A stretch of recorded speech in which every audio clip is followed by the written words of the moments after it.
Yes, hello, welcome to the channel. Thank you very much for subscribing, liking, and commenting.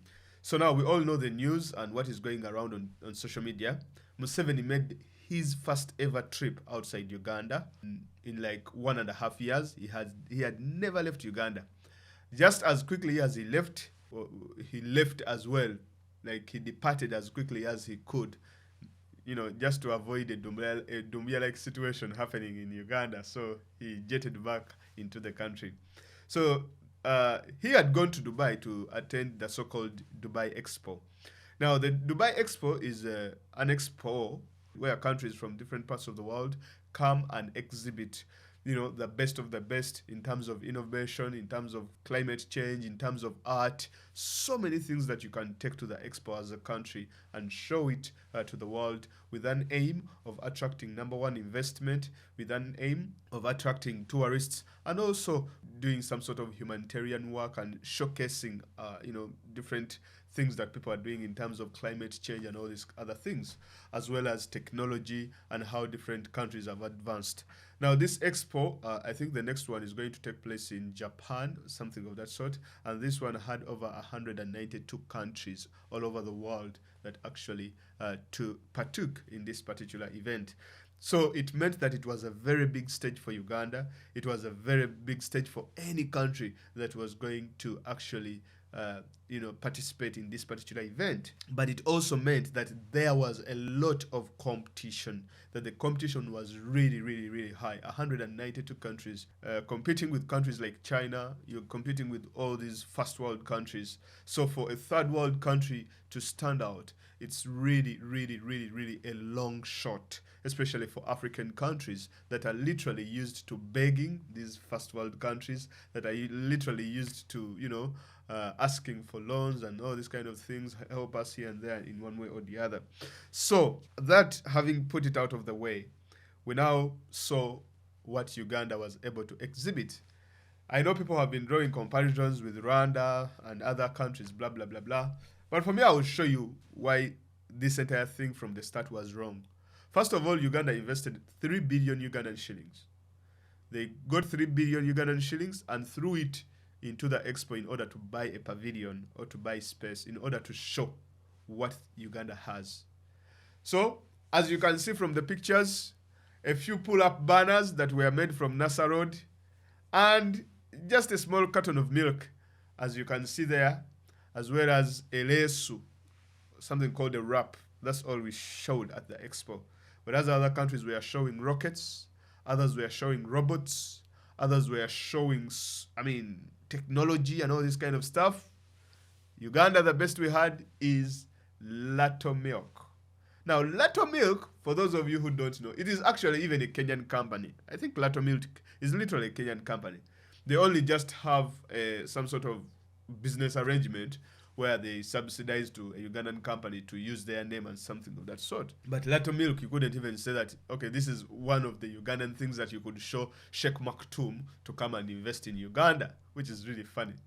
Now, there is a thing about investment that Morrison Irakagamba, the head of the Uganda Investment Authority, has been talking about, but I'm going to come to that particular point. But let us first finish this horrendous exhibition. Now, just imagine, ladies and gentlemen, you have a president. He is standing with one of the richest monarchies in the world, Sheikh Maktoum. And he is trying to convince Sheikh Maktoum to come to Uganda to get his so-called, to get some of the Arab billions, the Arab money, the Arab dollars. And then the best thing you can show Sheikh Maktoum is just pallets plus a wrap as well as Lato Milk. Sheikh Maktoum is a person who has invested in things like real estate, things like some of the tallest building in the world, the Burj Al Khalifa. These are the things that interested the gentleman. It is so sad that even the so-called Kayola bus, the so-called electric cars that you pride yourself in, you couldn't even put them there. What did we have for display? Lato Milk. Is that you see, that is where our country is today. That these people have really, really, really destroyed the country. That they don't even have anything else to show to the world, any good that they have done. As Uganda, What do we stand for? As Uganda, what should the world know Uganda for? What should we be known for? Should we be known for technology and innovation? Well, no, because we didn't exhibit there, and because in Uganda, we switch off internet, Facebook is no longer working, and so technology out of question. Really? Yep. So what is it that you want to show us? Chimpanzee. What? Chimpanzee? Why would Sheikh Mansour and the rest of the world be interested in chimpanzee? When you can, Sheikh Mansour can literally just lift them like Carlos De Jaco did and, create his own zoo. I know this was not targeting Sheikh Mansour, but we are trying to show what we have. What should Uganda be known for? I believe if Museveni had put his images there of how he pretends like he's a democrat as well as a human rights, he upholds the rule of law and human rights, that would have sold much better than putting Lato Milk there. Okay, coffee. Look, okay, let me break the things down. Even those on a pull-up banner. He goes there, he shows Sheikh Maktoum. Please, Sheikh Maktoum, Assalamu alaikum wa rahmatullahi wa barakatuh, Sheikh Maktoum. This is the Bombardier, one of the best airlines in Uganda. Oh, so Uganda has an airline. Okay, not bad. But have you heard of an airline called Emirates? Yeah. So, don't you think that we are in the same business? Yeah, but you are Emirates and I'm Uganda Airlines. Yeah, but I'm a bigger economy than you, right? Sheikh Maktoum replies. So he's like, yeah. So, what is the Bombardier for? Well, we have an aircraft anyway, so you should just see it, Sheikh Maktoum. So the Sheikh is like, okay, you're showing me a CRG. I have Airbuses here. I have state-of-the-art airline, the best in the world, and then you're showing me Uganda Airlines. Really? Is that the best Uganda has to show? Other people are priding themselves with rockets.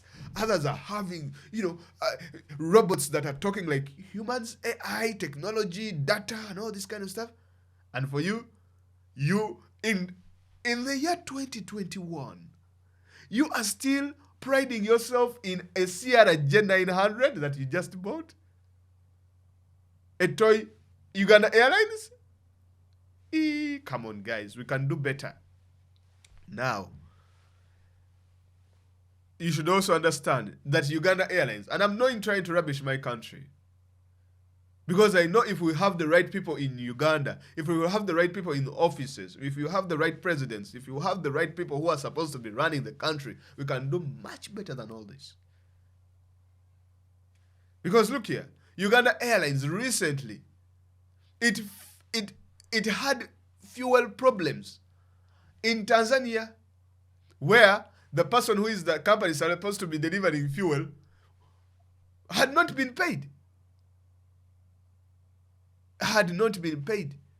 The airline had debts, and these people were not able to pay. And that is the airline you're showing Sheikh Maktoum. When he Googles, he sees Uganda Airlines didn't pay. Oh, corruption, nepotism, and all this kind of stuff. Uganda Airlines. All the news about Uganda Airlines. And we also come out to the very important point of competitive advantage. We literally have no competitive advantage in the region as well as on the continent. Because if you see the best airlines is Kenya Airways as well as Ethiopian Airways.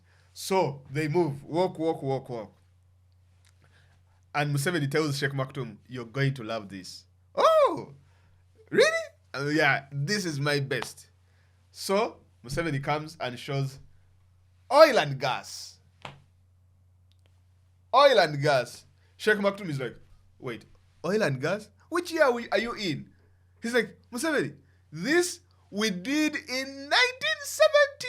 We used the oil, and that's why you see we can even host these expos that you can't host in Uganda. We used our resources so well to invest in our country, to invest in infrastructure. And you know what we are doing in this 21st century, Mr. Yoweri Kaguta Museveni, the autocrat? No. Tell me, what are you doing? Oh, Museveni, haven't you heard? What? You mean you don't know? Don't know what? Museveni, the world is moving away from oil. That is why we have created all this investment.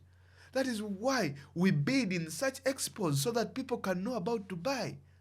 so that Dubai can become a financial capital. So, and even the neighbors around me, they have some of the best oil, and there's no any country in the world that can have more oil than us. So they tell Museveni, you are showing us your oil and gas? Man, for us the ship has already sailed. We are no longer into oil and gas. Have you seen the other people at the other booth over there, the other pavilion, the Americans and all these other Western countries? They are creating battery cars. And where will your oil be of use? I think you are in the wrong business. So, Museveni is like, oh, so sad. And Maktoum asks a very important question because, you know, he is very vast with these things. He's like, do you even have a refinery? Museveni is like, no. So how are you going to transport it from wherever it is up to wherever you want to take it? Oh, through a pipeline. And Maktoum is like, oh, so how far? Have you constructed the pipeline? Museveni is like,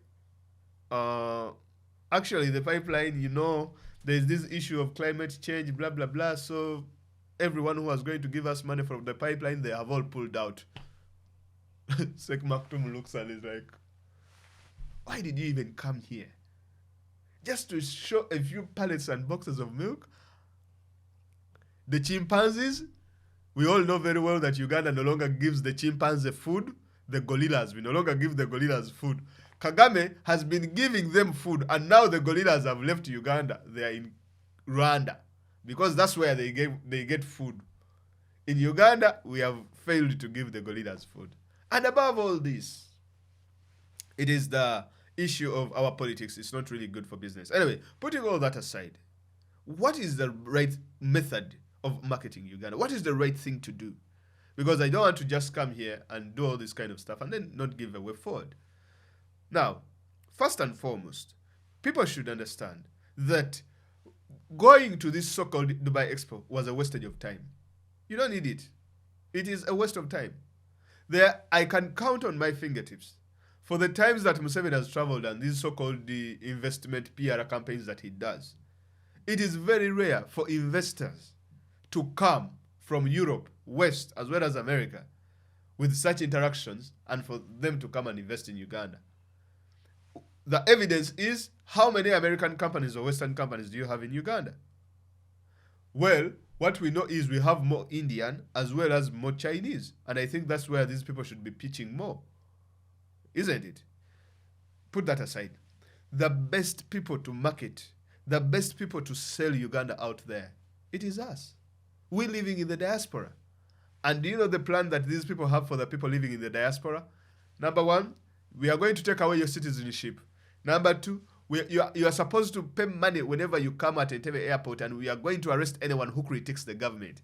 Number three, you are not allowed to do business in Uganda. Number four, if you have any properties in Uganda and you have dual citizenship, we are going to take away your properties.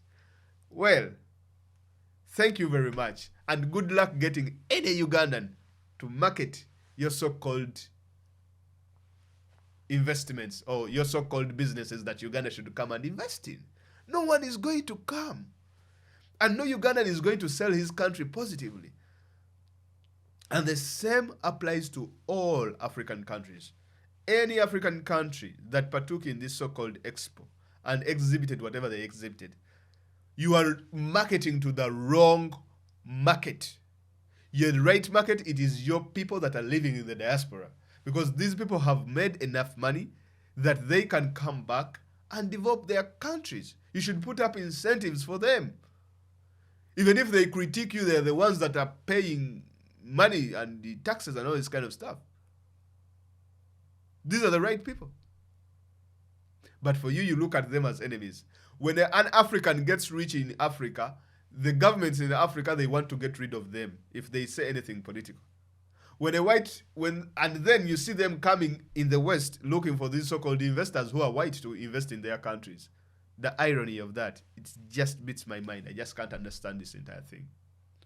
Well, Museveni, thank you very much for performing dismally on the international stage. For us, we just want you to expose yourself and your entire cabal of people. Because we all know this government, Museveni and his counterparts, have always struggled in terms of PR. You remember the gentleman called the Rabogo? When we gave him almost $1 billion to go and market Uganda on. I even did an episode on this channel. Ramogo was given 1 billion through his so-called PR company, a gentleman who never even started mass communication. So he goes, he's given 1 billion to take it to CNN, and he swindled the entire money. We didn't even get a single advert on CNN. No single tourist came because of the advert. How do you hold these people accountable? Well, what a trip. What an exhibition. Thank you very much. Guys, if you enjoyed the episode, please subscribe, share, and leave your comment and tell me what do you think about the images that you saw that were coming out of the Ugandan pavilion at the Dubai Expo. I think that we were swimming out of our depth. We had no competitive advantage at this event, and we should not have been there in the very first place. Thank you very much for listening. Have a blessed day. Bye-bye.